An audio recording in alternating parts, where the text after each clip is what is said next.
Imagine que você receba uma tarefa ou uma missão que você sabe e deixa muito claro para você que você não vai conseguir realizar e que você vai fracassar ao realizar essa tarefa e que você deve fazer isso. Ou imagine um soldado que ele é levado para uma guerra sem os seus equipamentos, sem as suas armas, os seus equipamentos de sobrevivência.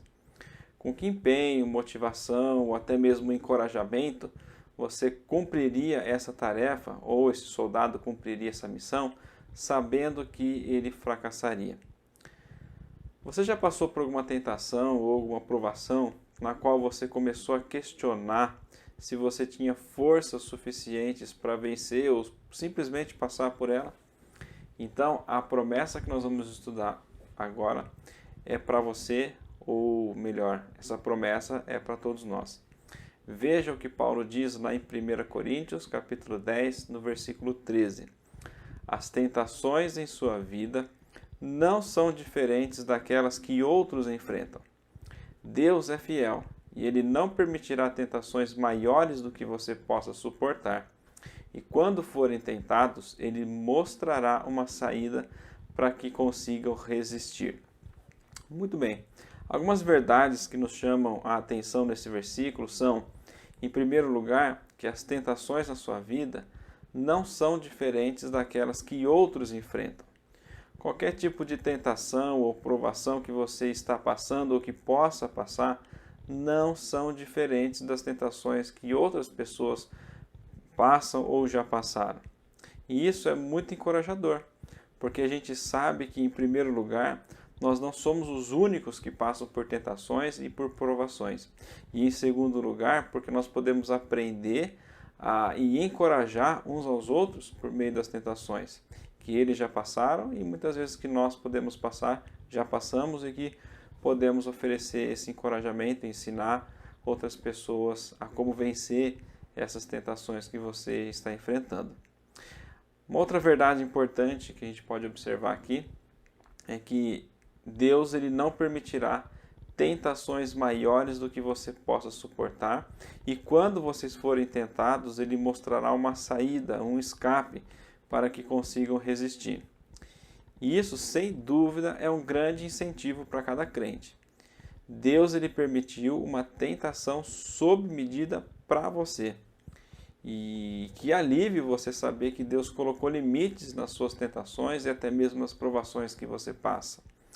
Deus ele põe limites às tentações humanas e não só isso, mas ele promete que ele mesmo vem ajudar o seu povo durante essas tribulações e provações. E aqui nesse versículo nós aprendemos que Deus encoraja os crentes a persistirem e vencerem no final. E ele mesmo se torna pessoalmente envolvido na nossa tentação quando ele abre um caminho de escape para aqueles que estão sendo tentados ou atribulados. Uma outra verdade importante nesse texto é que Deus ele é fiel.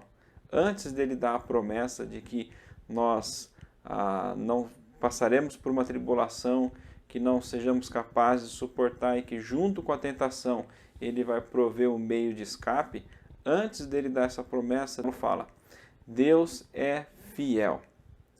A fidelidade de Deus é a garantia de que ele vai cumprir essa promessa. A fidelidade de Deus ao seu povo é perfeita, apesar de muitas vezes a fidelidade do homem para com Deus seja imperfeita. Portanto, a pergunta que nós devemos fazer a nós mesmos é: eu não consigo vencer essa tentação ou eu não quero vencer essa tentação? Se a nossa resposta for eu não consigo vencer, essa tentação é mais forte do que eu, enfim, então você está chamando Deus de infiel e de mentiroso. Ele não está cumprindo com a sua própria palavra e com a sua própria fidelidade. Quando, na verdade, as Escrituras comprovam que não Deus e sim o homem é infiel e constantemente quebra as suas promessas, os seus pactos, muitas vezes ele faz com Deus. Basta você pensar e refletir quantas vezes você já, depois de pedir um perdão para Deus por um pecado, você mesmo prometeu no seu coração e para Deus que nunca mais você cometeria esse pecado. Portanto, quando você passar por algum tipo de provação, ou se você já está passando por algum tipo de provação, lembre-se dessas duas promessas.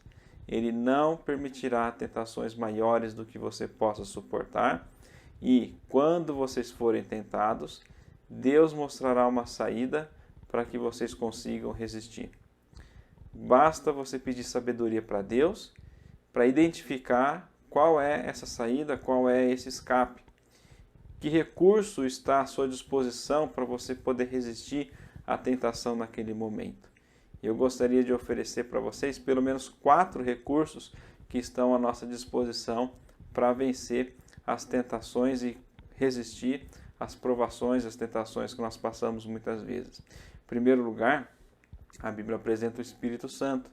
Paulo diz lá em Gálatas: andem pelo Espírito e de modo nenhum satisfarão os desejos da carne. Ou seja, uma vida vivida na presença de Deus, uma vida vivida no Espírito Santo, vitória certeza contra as tentações e as provações da vida que nós passamos também. Mas há uma segunda maneira, um segundo escape pelo qual nós podemos resistir às tentações. É um irmão em Cristo. Você faz parte de um corpo de Cristo, que é a igreja. Lembre-se do que o versículo diz: as tentações em sua vida não são diferentes daquelas que outros enfrentam. Você não é o único que está passando, que já passou por provações, e nós podemos aprender e ser encorajados uns pelos outros. Peça ajuda para alguém que possa te ajudar, te dar suporte, te auxiliar, ajudar a carregar esse fardo junto com você. Há um terceiro recurso que está à nossa disposição, que é a oração. Quando você estiver sendo tentado, dobre seus joelhos a Deus e clame pela ajuda do Senhor. Peça socorro para Ele. Peça por sabedoria, por força, por dependência dEle. Um quarto e último recurso que eu gostaria de apresentar, sugerir, na verdade, é a própria Bíblia, a própria Escritura. Davi expressa lá no Salmo 119, no versículo 9: guardei no coração a tua palavra para não pecar contra ti. E olha só que interessante, Jesus, quando ele foi tentado, ele usou as próprias Escrituras para resistir às tentações e combater as mentiras de Satanás, usando as próprias Escrituras. Certa vez eu li em algum lugar dizendo que a memorização das Escrituras não serve apenas para você ganhar alguma gincana bíblica ou para mostrar o quanto você sabe e conhece da Bíblia. Mas a memorização das Escrituras, elas nos ajudam a lembrar das verdades de Deus em nossos momentos de insanidade, quando muitas vezes o pecado se mostra sedutor demais para a gente. É nesses momentos que o Espírito Santo vai despertar e nos ajudar a lembrar das verdades da palavra de Deus para combater as mentiras e as tentações de Satanás. Porém, nós não devemos pensar que o livramento não significa que nós não vamos ter que encarar os desafios, as necessidades e as dificuldades. Porque o nosso caráter ele é aperfeiçoado quando nós resistimos às tentações e enfrentamos os desafios. Deus providenciará o livramento para nós sim, mas Ele também está interessado em desenvolver em nós um caráter santo e aprovado como o de Jesus Cristo. E a Bíblia diz também, numa outra promessa, que todas as coisas vão cooperar para esse bem, que é nos fazer a imagem de Cristo Jesus. Mas esse é um assunto para a nossa próxima promessa. Fiquem todos com Deus e um grande abraço.